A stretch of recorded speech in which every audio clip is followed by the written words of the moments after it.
Hi, everyone, and welcome to another episode of the Profit Streams podcast. Today, I am with Ahmed AlTammar, and I probably said his name not as eloquently as he can because I am tragically limited by only knowing American English. And Ahmed is a world traveler. He has been around the world working in business. We're going to talk about how we met. We're going to talk about some of his interests in both in business and in investing. We're going to talk about profit streams and pricing and packaging. But let's get to it. Could you tell us a little bit about yourself, a little bit about your very broad background and interesting history? Thank you, Luke. You said my name just right. My name is Ahmed AlTammar. I am from Saudi Arabia. I grew up half of my life in the MENA region and the other half North America. I traveled in between. I started my career early in Jubail Industrial City. Then I moved to Dahran to KFUPM. I spent a few years. Then I moved to Qatar, working in LG Engineering and Construction, Line Alkene Benzene projects, about $2.5 billion project. And there, where I met Korean people, and I was mesmerized by the energy they had. And I knew then I had to travel globally to get some experience. Looking back, I had no plan. I just took the opportunity, showed up, and asked a lot of questions. In nature, I am an ambivert. I knew that very recent, but meaning I am an introvert by nature, but because I had to perform and or get results, I embarrassed myself a lot, and turns out that was a great value. Continuing the journey, I wind up in the U.S. I did my bachelor's degree in LSU in engineering and geology, and I worked in the U.S. Not planning to. It worked out that I got a job, an internship in between, academic program abroad in Alaska, program through the biology department in Colorado, where we traveled, and the geology department, sorry, where we traveled. The Alaska one was the biology department. This one is was through the geology department. We traveled over 8 or 9 states, mapping, geological features, camping. It was very intense experience, but that was a monumental look into what comes after. This taught me science is taught in schools, but applications is something different. So bridging the gap between academia and practical work, it was evident in my research in Alaska, was evident in Colorado Springs, and this sprung my career to working small, mid, and large cap corporations until I got tired of cyclical economics and the energy sector, and I figured, you know what, next is maybe shifting a little bit. So I did my master's at a think tank called the Baker Institute, and it was another event that propelled my career. I got engaged with them through a generosity program they provided for their master students for a year to be engaged with the Baker Institute Roundtable and events. And I met Vint Cerf, the founder of the internet, and met David Rubenstein, founder of Carlyle Group, and many, many others from all over the world. And this was something that built my character as well. I enjoyed asking questions, and every guest came, I was the first to go there and exchange cards and ask the identity capital question. This is the how the podcast was born. Many stories in between. Just to say, for the sake of time, it was a zigzag career. I did not know, but apparently I enjoyed, moving from one station to another and asking questions in between. I love that you were able to reframe various experiences, both from the perspective of I don't know where I'm going, and I'm going to figure it out. So there's this notion of kind of an entrepreneurial spirit, and I also like the idea that once I'm here, even if I wasn't sure how I got here, I'm going to kind of look at the lay of the land and then chart the right course. I'm going to ask good questions. I'm going to interact with people.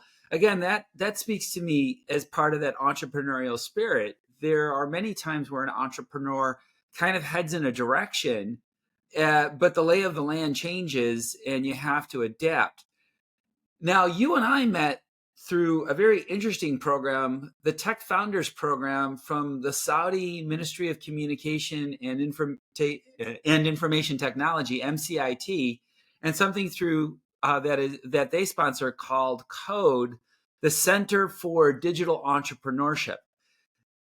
Now, we did not meet easily, if you will. It was kind of one of those random life events that kind of transpired in a really positive way for both of us. So, talk to me about the Tech Founders Program. Talk to me about some of the interesting work that's being done at Code, and then talk to me a little bit about the mothership of the multiverse.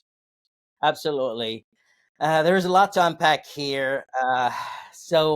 First, before I delve into this, I want to send my sincere thanks and appreciation for the leadership and achieving Vision 2030. This is one of the programs that target 2030 goals. On top of the pyramid, His Royal Highness Prince Mohammed bin Salman, vision and transforming the country to a digital economy. MCIT was tasked with that. His Excellency Abdullah Sawah had a great team and believing that this requires uh, top-notch schools, top-notch educators, consultants, coaches like you. Uh, I want to wrap this up with somebody believing in you, which you mentioned in your podcast when I interviewed you. I cannot put any price on the value that this program has added to me. And this goes to many thanks to the founder, Dr. Ali Al Hassan, in believing in me. Although I haven't seen him then in 30 years, I got hired virtually, basically, and I got sent to this program. So thanks to him, thanks to Dr. Samars there for their trust. Without their believing in me, I wouldn't be talking to you today. So the program that you and I met at was actually founded by, or not founded, but it was run in the United States. It was a multi-week program. It was similar in style to some of the incubators, but it also had some novel and important differences. So tell us a little bit more about the Tech Founders Program, and tell us, I think, a little bit more about Nanopalm, because the company, even though you have a very broad background and you're associated with many tech startups, the particular company that you're working with or were representing at the Tech Founders Program was Nanopalm. And I'm kind of, to the extent that you can share, I mean, maybe you guys are still in stealth mode. Maybe there's some secret technology that you're working on, and we understand that. We're in Silicon Valley. We understand the innovation. If there are things that you can tell us, we'd love to hear about that. Sure. I'll start with the Tech Founders. So Tech Founders is a program run by the Multiverse by Code through the MCIT, Ministry of Communication Information Technology in Saudi Arabia. The program is exactly 2 months. 1 month was with the Stanford School of Engineering through STVP, and the other month was through the Multiverse. The idea here is there is an academic part, which is through Stanford, University of Stanford, or Stanford University. And the other part, of course, the people who taught us are, my clients, many other pioneers in this field. But those people not only have the academic background, but those people were top of their tier in terms of spinning off companies, dealing with large startups. So the academic part was meant to give a structure, and then the multiverse was structured in a way it was, on the other side of academia, which is a practical work. So I actually learned a lot from my colleagues. We are about 23, 24 startups. And most of these people are accomplished in Saudi Arabia. I mean, Imad Daghriri, many other names and our startups that they already listed in in the stock exchange market, and they exited and they're in the second or third startups.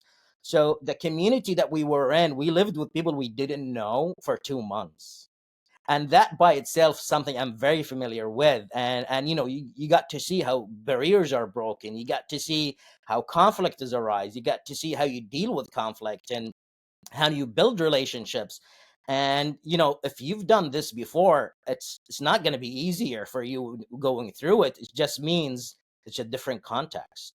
So the program is absolutely enriching. The whole team, the multiverse, Code, MCIT is absolutely amazing. They have delivered a great value.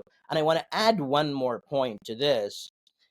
As cultural differences, sometimes you engage in a cultural setting that is not comfortable for you. So I admire how all these students, most of them, this was their first time in Silicon Valley, engaging with startups. And the other part is they the expectation was you have to forge your path.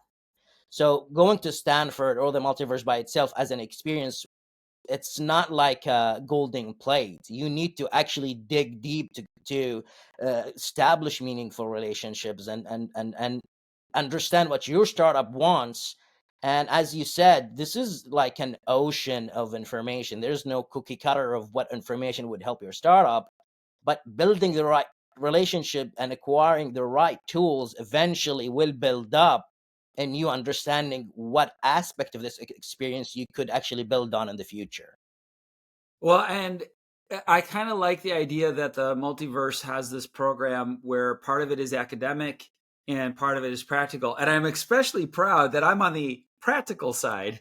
I Our week long program with the founders, with people like you, was to focus on profit streams and your business model, and not in some academic way of, well, let's talk about business, but in the practical experience that myself and our fellow consultants bring in terms of pricing, packaging, licensing.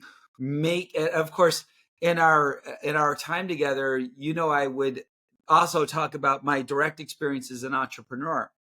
So what part of the program and some of the aspects of profit streams, where, and you got to tell us a little bit about Nanopalm, what they do and what you do, but I'm also interested in what parts of profit streams or that week together were most impactful for you, in the sense of, yeah, this was a new insight, or this was something I could apply. Because I love the idea that the code decided to include us in the program, and they included us on the practical application, get stuff done side of the house, not the academic ivory tower, this is how things are supposed to work side of the house.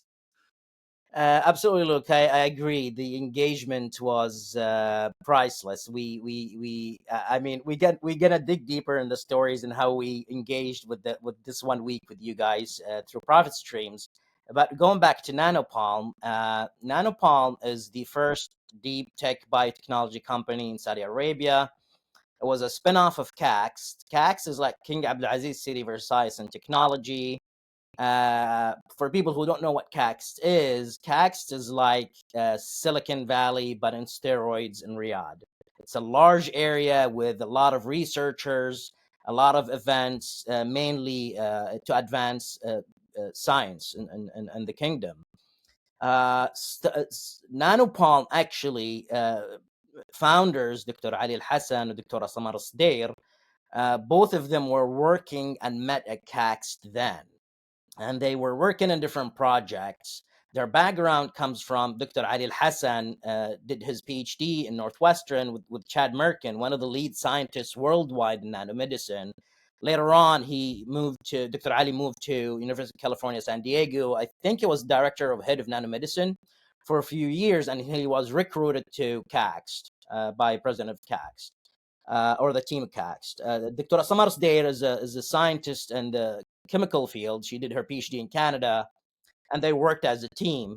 Dr. Samar Sdair, part of her family suffered from genetic disease called sickle cell. And part of a conversation, they were talking about, okay, how do we help relieve the pain of my relatives if we could? And this is how Nanopalm was born. And after I think few years, they spun off out of CAX in 2022, and the company was incubated by the Garage. The Garage, just like Y Combinator of Saudi Arabia, and it was located in Caxt.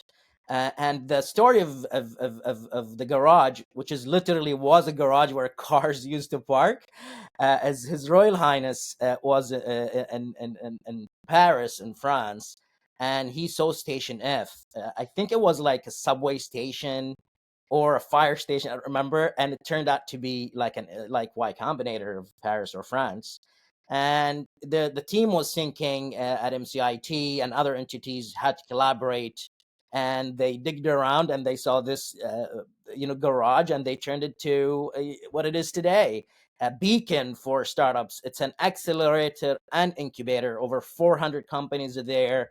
Absolutely, I love the place. I met the governor of Indiana 2 weeks ago there. I met the health minister of Singapore. I think a few other countries passed by. Few people, I cannot mention their names for confidentiality. I don't know why, but the Chris Yee was there. He came to PIF. He reached out and we hung out in Riyadh. I got him a tour to the garage. Um, Bill Gates was there. Our founder got to pitch him, and this is actually given an exposure almost a year ago. But going back to Nanopalm, what the problem we're solving is we're using nanotechnology to create biorobots to cure genetic diseases. These biorobots go to the DNA, snip the genetic mutation, and reconstruct the DNA, heal the DNA, so patients don't have pain anymore. This has been feasible by our AI powered platform. It's called Ensalix. Ensalix in Arabic means Insa, Insan, which is a human. Alex, Ali, means automatic. So Ensalix is the AI powered platform that uses all the knowledge we have in the lab to try to predict what are the optimal solutions, quote unquote, biorobots that is spit off from this AI powered platform to be used during our testing for optimal and efficient solutions. Our major driver as our next gen lipid nanoparticles, with all other stuff around it, means we target the organ, we target the gene, and we don't have mRNA or lipid particles goes to the liver causing toxicity and others, which is very common with lipid particles. And part of this was possible because of the technology. If we were trying to do this 10 years ago, this wouldn't have been possible. So we have AI powered platform, and we have our lipid particles in design, meaning we have two business models. One of them is licensing, and the other one is co-development. So Nanopalm, since our first disease we dealt with is sickle cell, the lipid particle happens to look like a palm tree, hence our name, Nanopalm. Nano is nanotechnology, palm is the palm tree. Of course, this is the national symbol for Saudi Arabia, and we are proud to carry both. Consequently, my last name is AlTammar. So I always, when I pitch people, I tell them, put that tamar, tamar means date, on top of that palm tree. It just, I think, will make them never forget the pitch. But going to Nanopalm, Nanopalm is unique in that it is the first company in an ecosystem that does not even know what biotechnology startups are. Like in the US, you have A16Z that has their own biotechnology venture capital segment led by Vanita Agarwala, or you have other firms, many. In Saudi, there is no specialized VC firm, so we had to navigate that area and raising money and whatnot, and educate investor in this journey, and it will be very well received because His Royal Highness has this vision of biotechnology, which we had hosted as a country. The first, it's called Riyadh Global Biotechnology Forum. It was held almost 2 months ago, and the idea here is to get investors, startups, stakeholders, whether governments, entities, in one place to try to spread this talk. So we are living in a very extraordinary times, and I think this is a one in a lifetime event where if you catch that train early, very few riders, and you just need to believe in yourself. And this is what we love about being helped by almost three entities in Saudi. We are incubated by Autonomous, which is the venture arm of Neom. We're incubated by Saudi FDA, and we also incubated by the Garage. With all the support from the ecosystem, I think this area is very promising. As one of my VC friends in Saudi says, this is the next frontier worldwide, and we're leading the pathway in the MENA region. I love all of what you're talking about. Now, the idea of having deep tech and having a startup founded in deep tech is one of the patterns that we cover in the Profit Streams book. And having a technology, a deep tech solution or a deep tech startup presents slightly different challenges than having say a startup in payment processing. And I'm thinking in my mind, imagine that you're building Stripe. And this is Stripe, as we all know, it's a great technology, it's a great company. But when Stripe was founded, it was in a very well-known space with payment rails established and PayPal's out there and Visa's out there. And so I'm building Stripe, and I'm going to scale and do interesting APIs, make things easier. But I'm not doing deep tech. I would assert that when Stripe came along, and this again, it's not to denigrate in any way or discount their accomplishment. I mean, they're a huge successful company, but it wasn't deep tech. It wasn't deep science. It wasn't the level of risk and potentially the level of reward that you're talking about with Nanopalm, which it sounds quite literally like science fiction, the way you described it, which is really cool. Uh, and so when you're doing this deep science, how do you start to think about what you would charge for it? How would you price and package a solution that has never existed and is, as you said, 10 years ago, you couldn't even imagine it. And now with technology advancing, with AI advancing, you you can bring something to market that has never existed before. But how do you price that? How do you put a number on that? And how do you go through the packaging?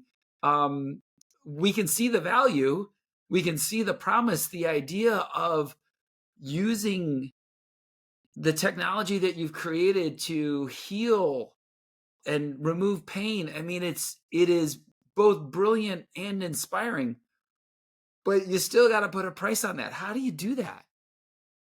That's a good question. I remember when I first I got into your class, I asked you about the application Nanopalm. And look, it's not a SaaS company, and many health and biotechnology companies exist today. And if you look at the average of how these models are created, it's always based on structure.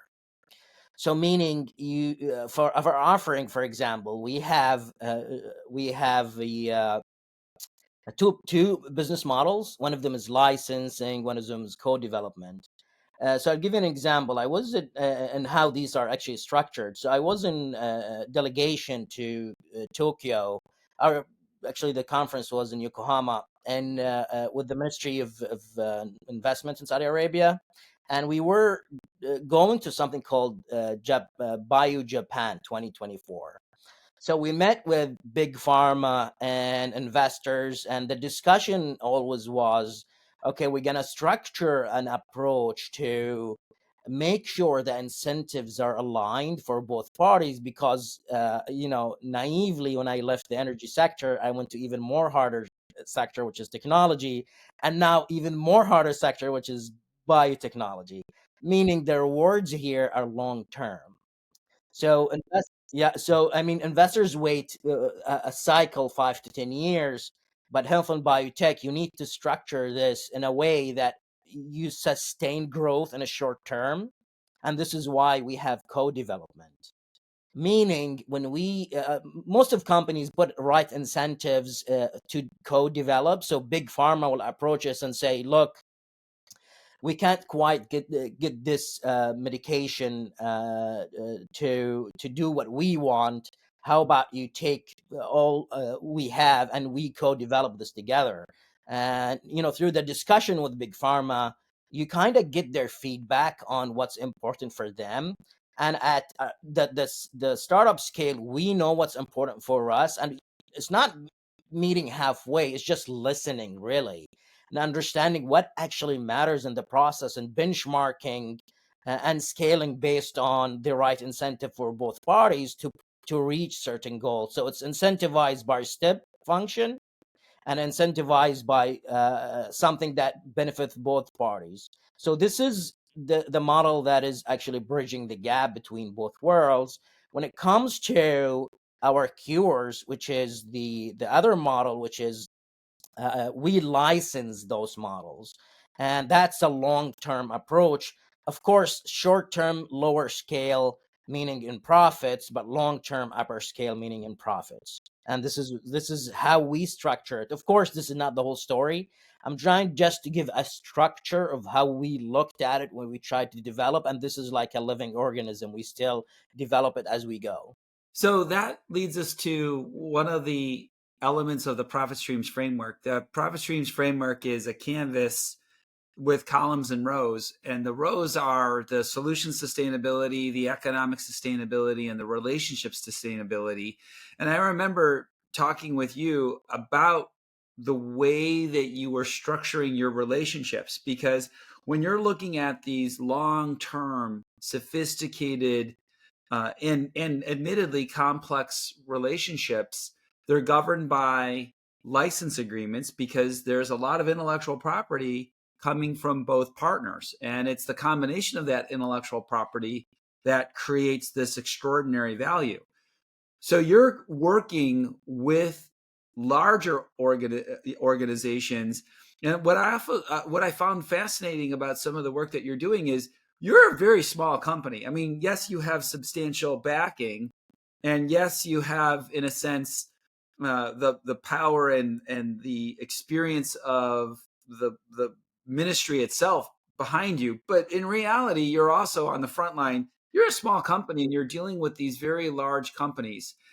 How was that experience for you when you're trying to negotiate these sophisticated relationships and then capturing the results of those negotiations in a set of legal agreements, a set of license agreements that define both the relationship and your future profits and your future revenue? What were some of those experiences? I mean, to me, that sounds fascinating in terms of some of the business challenges you had to go through. I love this question. And the reason is usually when we try to orient results to serve our stakeholders, internal and external, we think of binary numbers. I through the journey, I found out that this requires a miracle for things to move forward, and you need to be humble and agile in your approach. No, a yes is a binary answer, and what's in between is an opportunity. I don't want to sound philosophical here, but literally, at any job or work, the approach should be as follows: you have a conversation and you invest in that conversation to develop an idea to find an execution plan.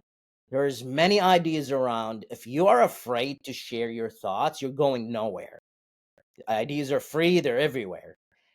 When you engage with people because you believe in your team and your ability to deliver, that's a key aspect. Of course, this talks about when you approach someone, what are you trying to do? So, in my time, I used a policy I learned at the Baker Institute after spending 6 years with them. It's called floor mapping. So, I want to map the floor of the experience I'm about to go to see the different moving parts and how they connect with each other and how they delivered value in their ecosystem.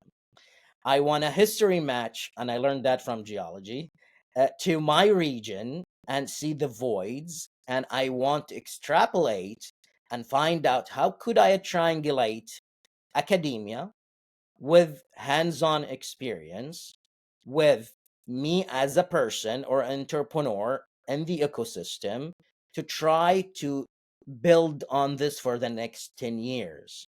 So I'm triangulating between these three aspects, between two worlds. Then I go to Japan, and that's a third world, and fine tune my skills and the team skills to try to convey my message. And everybody has different approach to this. So when we go back as a team, we sit down and everybody shares their perspective. And what comes out of that is synergies, because if the team doesn't perform in a cohesive way, there will be destructive waves along the way. So understanding what everybody brings to the table, that goes internal and external. And if somebody you really like and you think there's something they can help you with and this thing is not working, that doesn't necessarily mean it's a bad thing. And here's what I'm trying to say. Sometimes the time is not right. Sometimes the person has personal issues. Sometimes they are struggling in one way or aspect of life, whether it's financial, personal, whatever. It should not be a block for you not to pursue other people, and it should not be a constraint where, oh, this is the only person that can help me out. And this is one aspect of networking, is you Mhm. need to be positive all the time. Psychologically speaking, why is this necessary? Because your decision will be affected if your mode and your hormones below what's I forgot the name of the hormone, but if it's below the threshold of you thinking logically, if your energy is negative, you're not gonna go to the next step. Imagine as a startup. I mean, I was talking to you when you said you worked on the first cloud service in the US, or you this was your company, right? Yeah. Yeah, imagine the struggle you had to go through if you were negative 25% of the time. Right. You Right. need to be positive and move forward. You need to be collecting what they say stories as you go on, because eventually one line from one story could save your company. I love that. And I think the quote so far of the podcast is there's a no and a yes, and between the two, there's an opportunity. I think that was a profound insight that you have to have when you're dealing with these complex B2B negotiations and these complex relationships. Okay, we're heading into about the last 15 minutes, and I want to switch the conversation a little bit. You've got a lot of experience in working with startups, both in coaching them and also participating in a role as an investor or a member of an investment committee.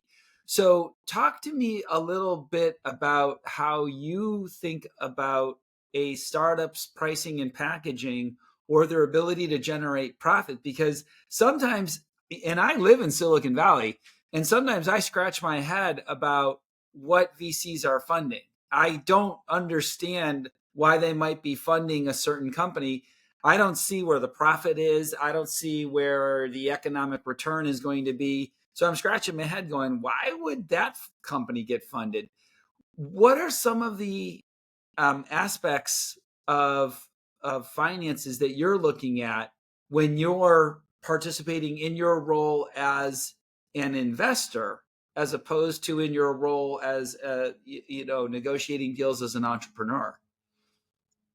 Oh boy, this needs an episode by itself. But I have a bias, so I'm going to throw out there.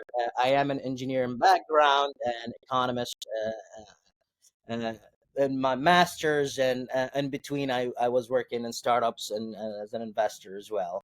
Uh, the way I look at it, and everybody, there's no right or wrong way, as you know. It's just a way that is converging to what benefits you as a startup in this world. And one of the jobs I I did, which I did many during my masters, I met somebody who ran one of the largest VC firms in the US by coincidence. And it was a service I had to deliver. And he told me this: do not look at economics indicator, deliver value. And I never knew what he meant. And fast forward, I can incorporate his answer to the following.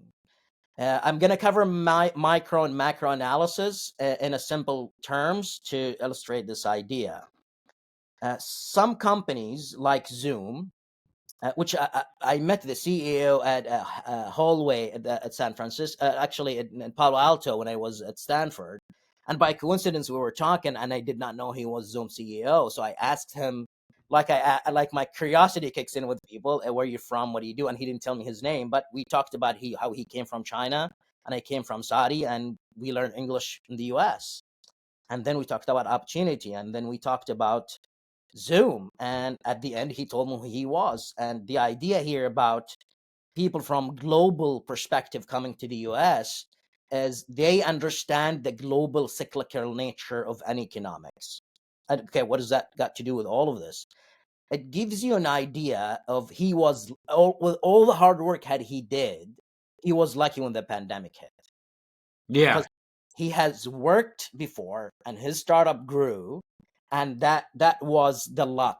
But many entrepreneurs need to understand you need to be ready, and you need to understand what an opportunity looks like for you to grasp it. I mean, luck is part of the game, but it's not everything. You need, like, the star has to be aligned, so when the luck comes along the way, you're ready. I have another example of a startup called Classera. And I interviewed the founder, and an episode is coming, Al-Madani, at Multiverse, and he talks about this as he went through the same circumstances, and he suffered a lot until the pandemic happened, and he's now operating over 40 countries. And Classera, for people who don't know, it operates the training platform education for most of schools when the pandemic hit. So understanding this part of the equation is very critical. Now, the second part Okay, is, now hold on here. mm, What you're saying is that investment is merely just getting lucky based on external timing? the more you spend time on it, the more the luck goes up. So luck as a term get redefined, and this is where the magic comes. Uh, the idea here is the more you do things, the lucky you get. Okay. The Okay. Yeah, the more you understand, like, the average human cannot handle so much information, right? But when you go, even as the most seasoned VCs, when they pick 25 companies in a fund, they bank on few. But why Sequoia has more success? Why Ace has more success? Because they rely on internal networks. They invest in people who they have known. Sam Altman, he started in Y Combinator. Whether he got recruited to an idea or he acquired an idea, this happened, of course, internally, meaning a lot of companies develop internally. You know, as I know, a lot of investment firms look for serial entrepreneurs. That means they want to accelerate the luck, right? Meaning trial and error. So if you are, as a founder, are worried about making mistake and not failing fast, this is not the right area for you. So then, as an investor and as some of the experiences you've had, uh, how would you advise, say, a new founder to position themselves so they get luckier? So this is, I'm going to answer that on the second part of what I mentioned, which is internally. So going from global to internal, there's different types of advice in that field, but I'll go through something relevant. In the 90s, it was the internet. In the 2000s, it was SaaS applications. And now it is AI, right? So obviously, a trend is one of them. But I cannot generalize because every success story is unique. So I know a story where somebody who's a VC and he's very young, very successful, he's smart. His brother was in a different country, and he learned from his VC brother, certain tools that made him able to build on these successes.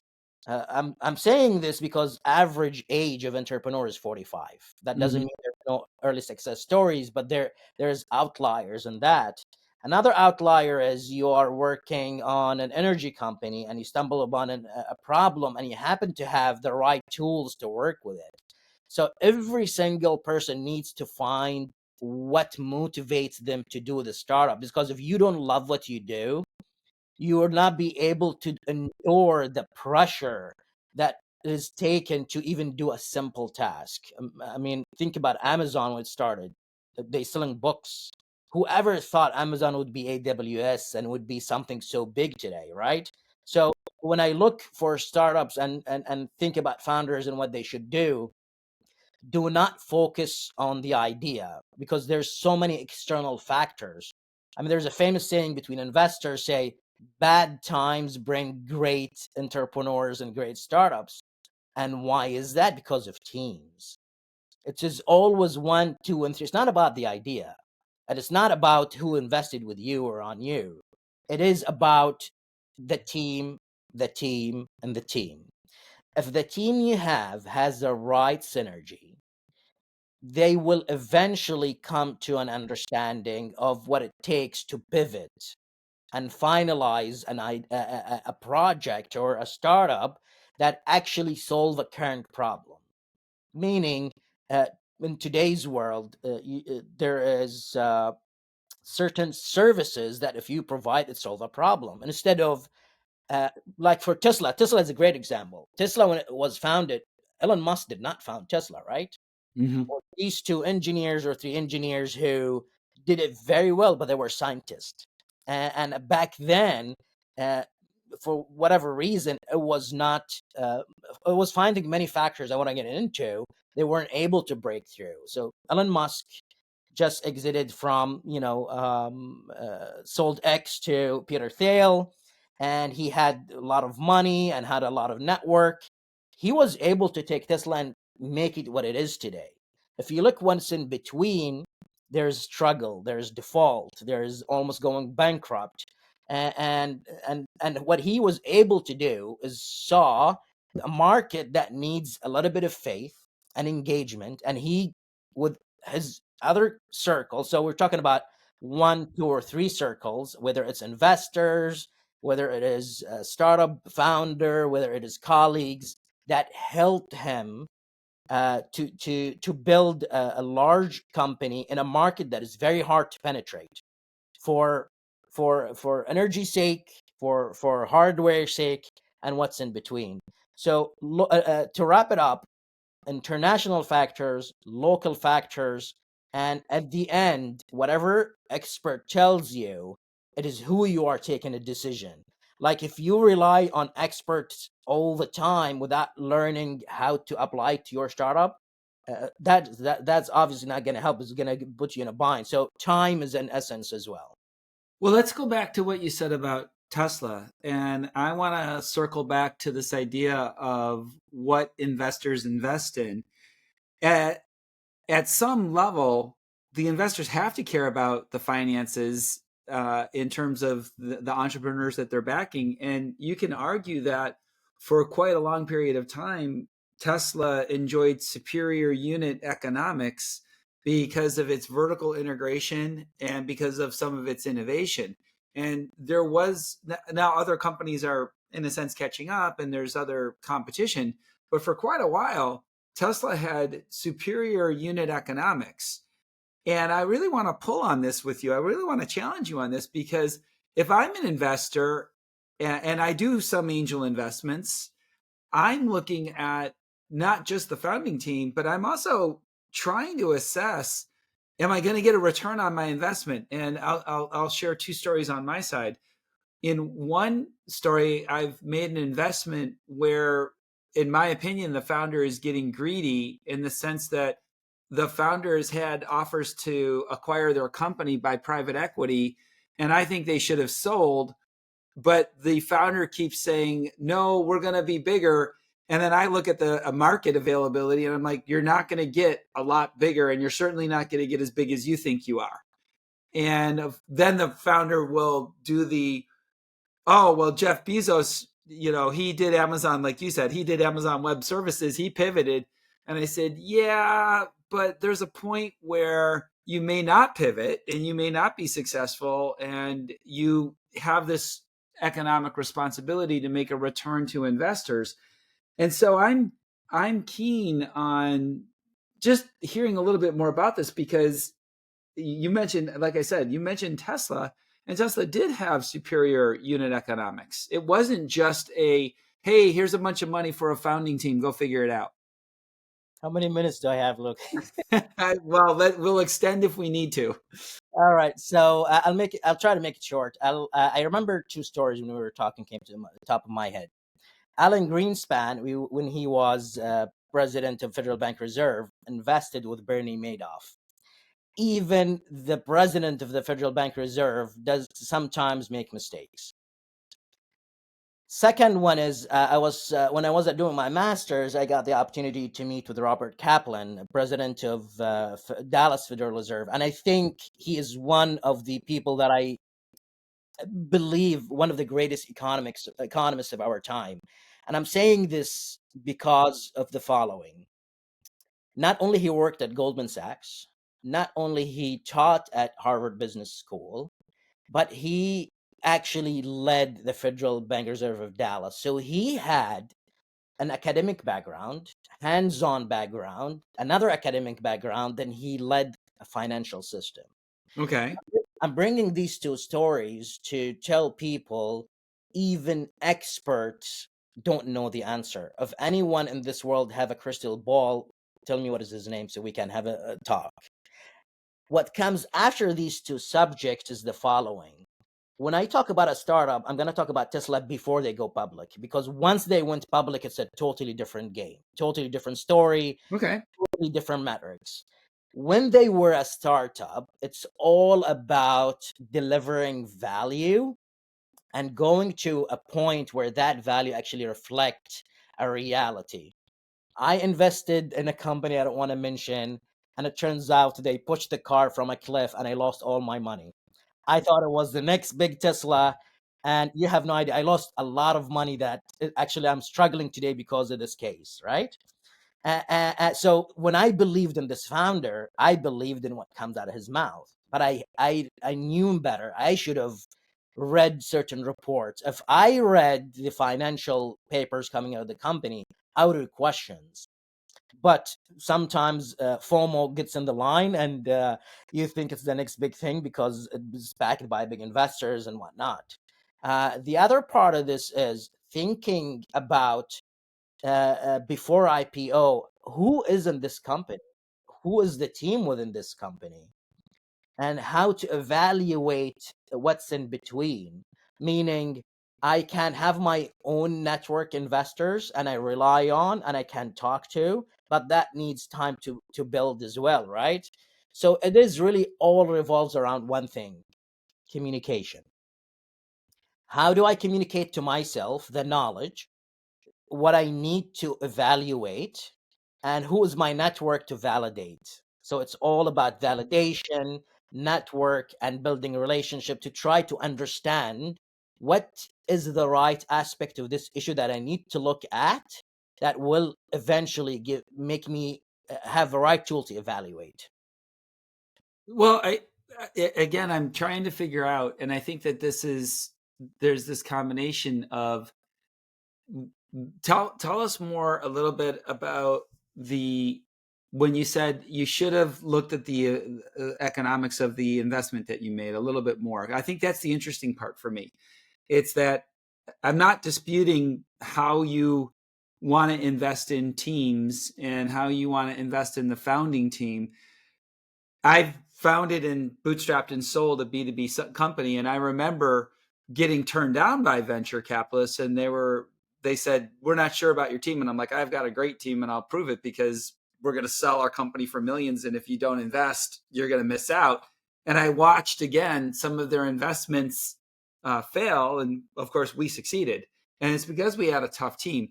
But we also succeeded. I got to go back to this. We also succeeded because while it took a bit of time, we had figured out a price metric and a pricing structure that gave us unit profit, and it gave us a profitable growth so that we could be a successful company, because it's impossible just to deliver value without creating the right economics. And so I really want to understand, is it just yeah, you're a great team and you're a serial entrepreneur and let me give you a pile of cash and I'm not going to worry about that. I just, for me as an investor, I can't do that.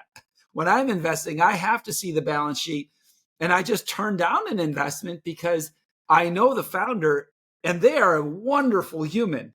And I believe that they're going to create a fantastic team. But when I looked at the actual business plan, I didn't believe the economics. I think I know where to start answering this question. When I was talking to David Rubenstein about something similar to this, he said, I missed investing in Amazon. So big investors, even David Rubenstein, sometimes miss opportunities, and he's not the only one. Uh, when Canva came about, I don't remember the number she said, the founder. There was so many no's from big VCs and people who supported her along the way were. So this has got to do with what you like to invest as an investor. So if you, like Warren Buffett says, is best, and I heard it before I made bad investment and I did not listen to it, which is invest in something you understand. Now you tell me, okay, well, how about people investing in something they don't understand? They educated themselves. So if you care enough about a company, educate yours. It's not hard. Educate yourself, read about it, and whatnot. Now the other part comes to risk averse. Are you taking risk or not, and how are you doing this calculated risk or random risk, right? So risk management on some companies and startups don't have any profit, and that's why early angel investors get a premium. Well, But but there's, and I fully agree with that. You have to have a startup have the capital necessary to build their product or service, but you also have to have a belief system or a plan to get there. And uh, and yes, Tesla invested and was losing billions, but you could see that they had a concrete plan to create a superior economic return. And that's the part that I really want to tease out is I'm not opposed to being an angel investor when in the capital is needed to build the offering. I am opposed when I don't see a clear line of sight to how you're going to take that offering and move from providing value in air quotes, like I'm providing value. Well, what does that mean? No, are you providing value in a way that people are going to pay for it? Are people going to pay for it in a way that creates a profit? And are you committed as a entrepreneur to creating a return for your investors? Because I could always have the option of putting parking money into the stock market. So there's some return concept here that I really want to tease out. And maybe I'm being too crass, or no, maybe I'm being too American here, and I'm well, I missing understand some you. of that Saudi culture. But you guys have to admit there's a lot of money in Saudi Arabia, and so you're pretty good at managing it. Yeah, Help me understand where that's coming from. I lived 50-50 of my life here and there. I tried to bridge the gap. So for me to get a healthy assessment of the case you're dealing with, I need to listen to the story. But since I don't, I'm gonna start with the term I just mentioned, the story. Does the story make sense?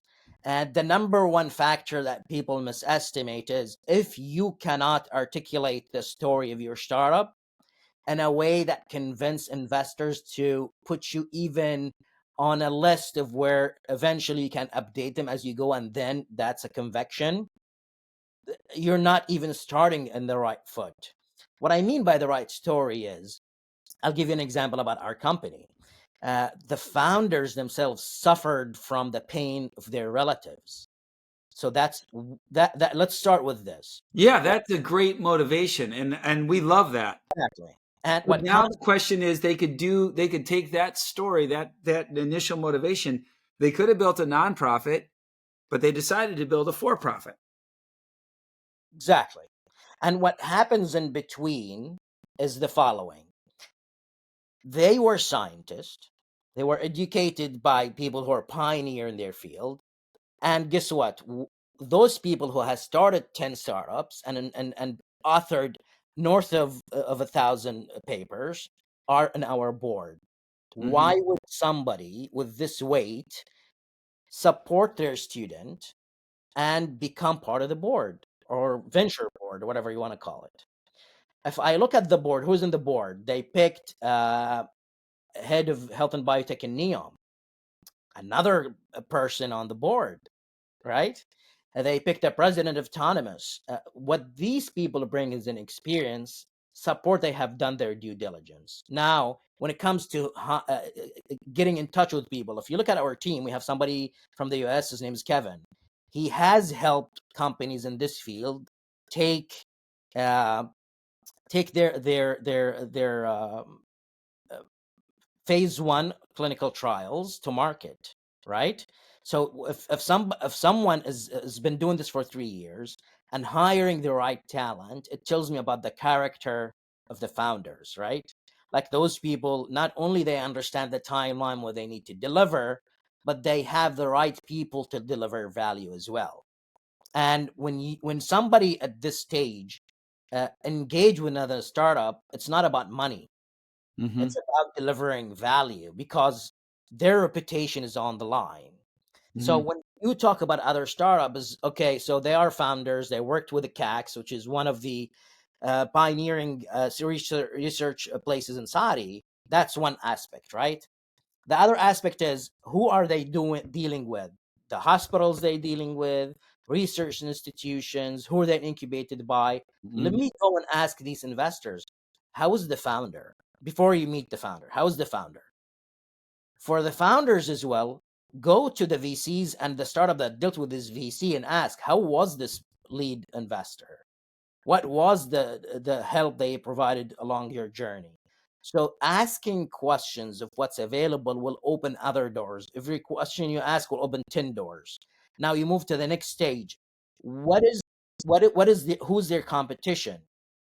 What is the story tells about them? So we start with how they started, what came before, what came after, how was the progression? So if you're not comfortable, take 6 months, see how what they accomplished in these 6 months. So the story looking back, as Steve Jobs says, connecting the dots looking backward makes sense. Eventually, you will come to a realization. This is convection, of course, right? This is the right place for me to invest. Now, if I mention all of this, I need to mention capitalism and venture capital crossroads and the following. You cannot put a dollar value in certain aspect of science and technology because those are contributing factors to advancing nations. Actually, it is a big part of growth equation in economics.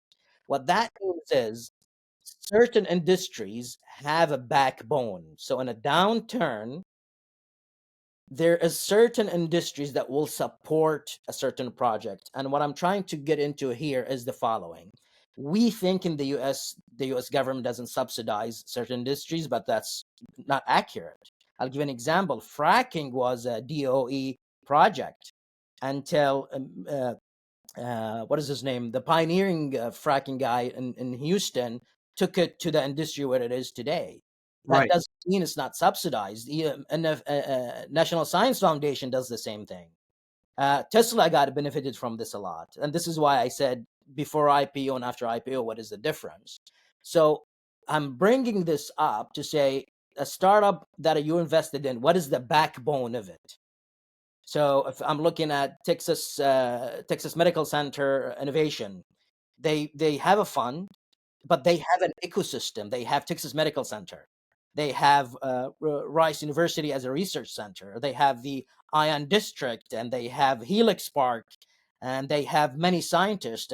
So if I'm talking about, like, I know I'm going all over the place, but the idea I'm trying to establish is the person who does this journey of investigating whether these founders or startup is a good fit takes a lot of experience and a lot of exposure where execution becomes an art. And I love the story. I'm going to end this with this story. So there was this ship who every day docked at Aberdeen cost, let's say, $200,000 a day, and they couldn't figure it out. They couldn't fix it, so they brought this 70 years old guy from a place. So this is made up a story. So from a place, let's say from America, and he came and with a hammer, he hit the coil, and the ship started up. He charged because it was docking there for almost 10 days, and if it doesn't get fixed, it's gonna cost more. So he charged $500,000. Who am I or you to say he's not worth that? That hit was not worth 500,000. Right. And imagine that hit is one dot in a timeline, and you need to collect the right tools to be able to hit that same dot in the startup world with the same tool to fix things or move things forward. This is why when I started, I said it's about the team, and the team. So there's different scenarios and models and investors' backgrounds, and every time it's a different decision.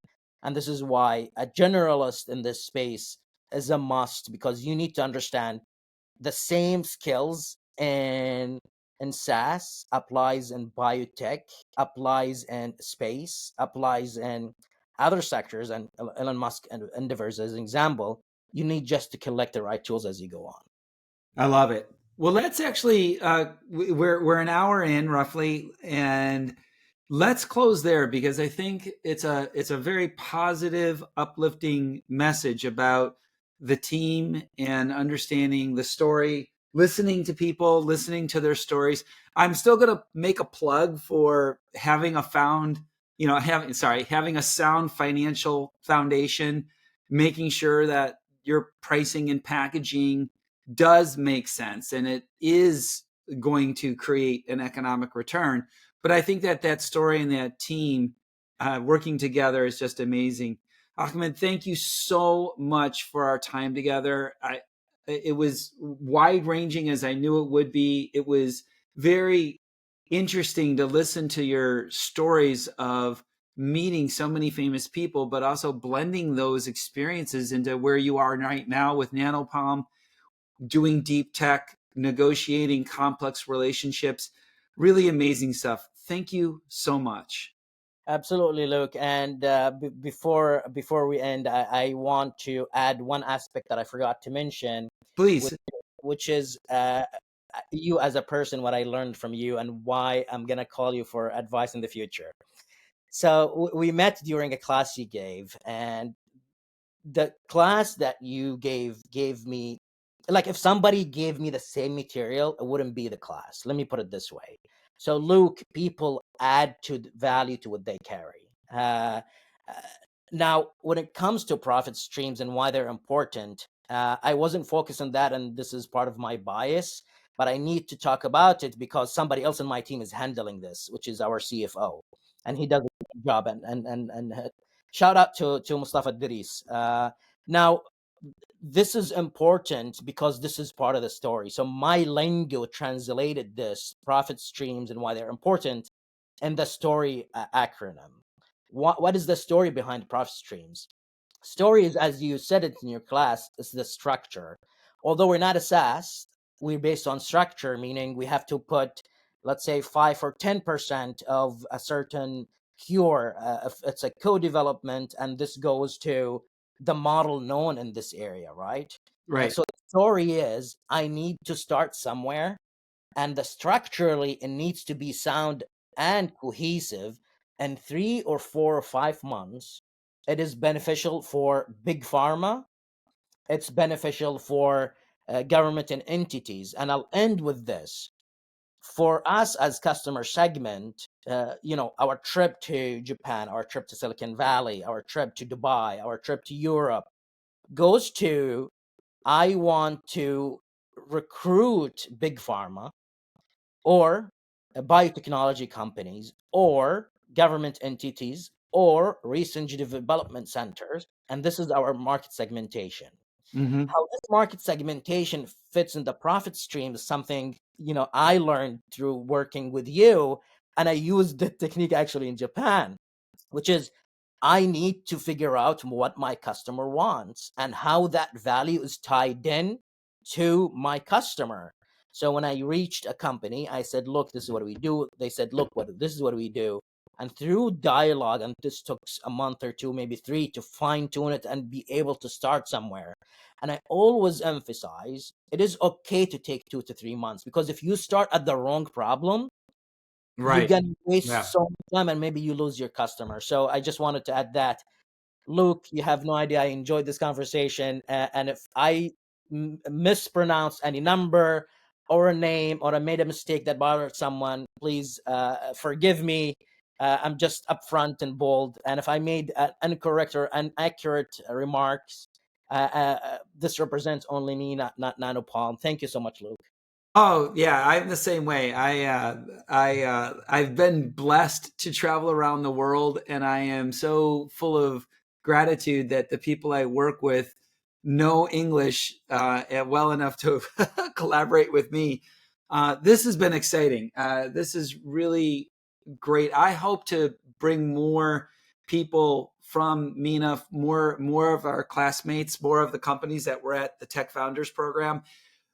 Amazing entrepreneurial activity, very exciting things going on, and a great opportunity to help broaden the economy and transition into a digital, a set of digital offerings along with the traditional offerings. And so there's really exciting stuff there.